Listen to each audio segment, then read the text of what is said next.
Has Detroit Lakes gone from a once bustling tourist attraction, envy of the state, to a retirement community? Many in the Lakes area feel that we are going down that route, and over the last couple years, I begin to wonder the same. You know, if you look how this Detroit Lakes community started way back in 1871, it was timber, it was farming. These were the big industries of the area, and they helped build this community from a few hundred to a couple thousand, and eventually to a town of about 4,000 to 5,000. And in the 1930s, 40s, and 50s, on through the 70s, when we hit that 5,000 plateau and continued to grow by a couple hundred people every year, tourism became much more prevalent in the area. You saw that by the amount of hotels we once had in Detroit Lakes, the great Minnesota Hotel, the Greystone Hotel, and I know some of these things won't ever come back.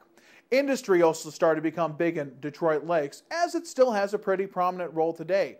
You think of things like the Fargo Detroit Ice Company there, where the Holiday Inn now sits, and how that used to be a huge supplier of ice throughout the country, all the way through this up until the 60s, maybe even the 70s, before it actually closed down. Just a small microcosm of the number of different things we had in Detroit Lakes.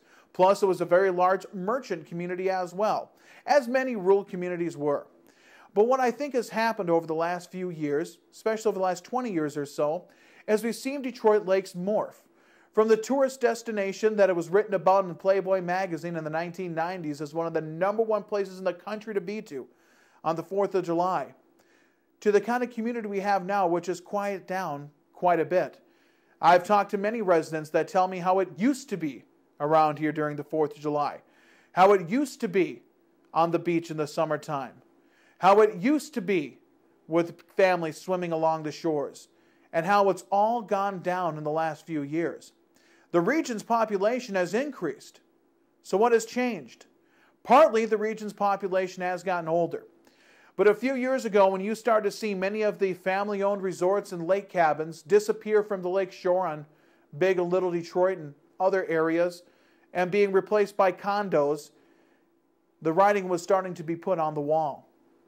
When you saw the expansion of the hospital, $70 million over the last few years, on a variety of senior living facilities and so forth, you began to see that the writing is on the wall.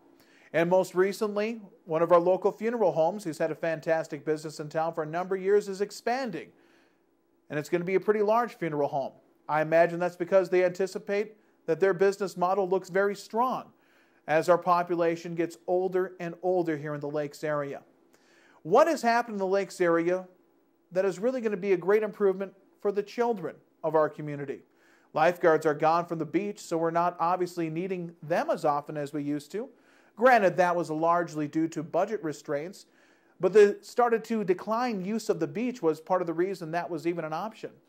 You can point to the backyard addition at the Detroit Lakes Community Cultural Center, which opened a little over a year ago now, or a little less than that, in fact. And that's been a huge addition and something great for kids. But beyond that, I can't see what's come up really for kids. Yet the Boys and Girls Club, the numbers of children they aid has increased over and over again. But I see our community turning more into a retirement community as opposed to a tourist one. And that can't be good for business, and I doubt can be good for the vitality of the community as a whole. As a city, you're either growing or you're dying. And Detroit Lakes is growing, but it's through annexation.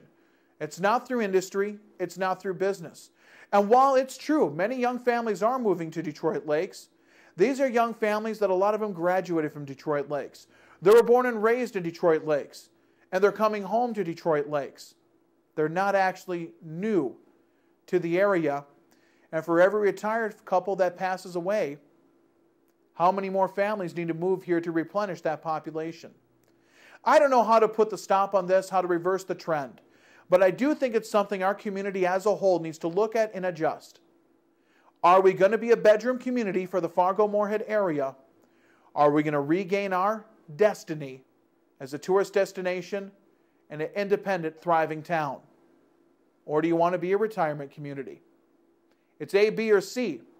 And we as a whole have to start stepping in one direction.